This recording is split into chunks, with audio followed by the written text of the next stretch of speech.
નામ કલ્યાણભાઈ રામજીભાઈ વાઘેલા। હું રતનપર સુરેન્દ્રનગરની અંદર રહું છું। મારા એક વિદ્યાર્થીની માટે કે આજે નાની નાની છોકરીઓ છે એના માટે કીટ આજથી 2-2.5 વર્ષ પહેલાં આપેલી હતી આજે સાયકલની। તો જે સાયકલ આપે છે છોકરીઓને કે દીકરાઓને ભણવા માટે, તો સાહેબો અત્યારે 2-2.5 વર્ષથી મળતી નથી।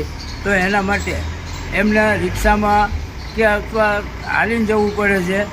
આ માટે જો સરકાર જો આ પડતર જે પડ્યું છે સાયકલો વિતરણ કરી અને એ આપે તો એના માટે વધારેમાં વધારે સારું છે, દીકરીઓનો લાભ મળે અને દીકરીઓનું ભણતર બગડે નહીં સાહેબો।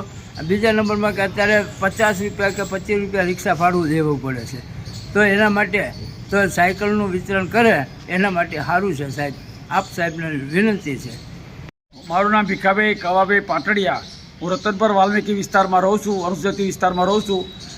અમારા સમાજની અનુસૂચિત જાતિ સમાજની દીકરીઓને જે ધોરણ 8થી 12ના જે સ્કૂલમાં સાયકલો આપે છે એ આજની તારીખ સુધી આપી નથી। જ્યાં ત્યાં વિસ્તારોમાં સાયકલો પડી છે એ ભંગાર હાલતમાં થઈ રહી છે, તો એ આપી દેવી જોઈએ। છોકરીઓને અત્યારે મોંઘા ભાડાની રિક્ષાઓમાં જવું પડે છે, કાદો ખીચડ કુંદીને જવું પડે છે, તો આ રિક્ષા તાત્કાલિક આ છોકરીઓને દીકરીઓને સાયકલો મળે એવી અમારા સમાજની અનુસૂચિત સમાજની માંગણી છે।